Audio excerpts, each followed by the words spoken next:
the Capitol in Washington, President Roosevelt arrives to report to Congress. Members of the Cabinet and Supreme Court attend the special joint session. The President is seated in the well of the House. Home from the Crimea conference, he asks nonpartisan support for the agreements reached there.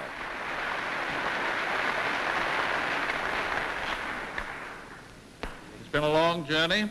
I hope you'll also agree that it has been, so far, a fruitful one. Speaking in all frankness, the question of whether it is entirely fruitful or not lies to a great extent in your hands.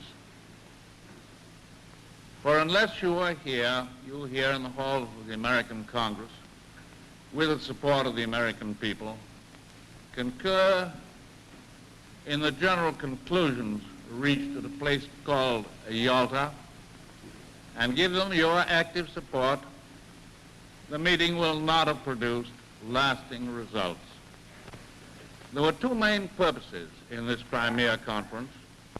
The first was to bring defeat to Germany with the greatest possible speed, with the smallest possible loss of Allied men.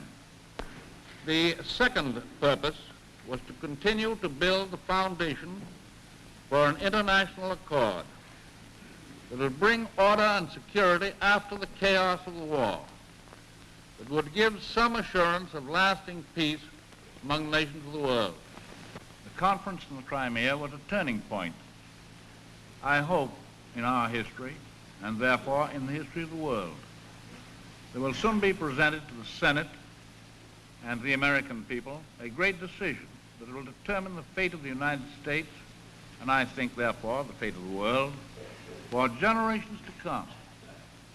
There can be no middle ground here. We shall have to take the responsibility for world collaboration, or we shall have to bear the responsibility for another world conflict.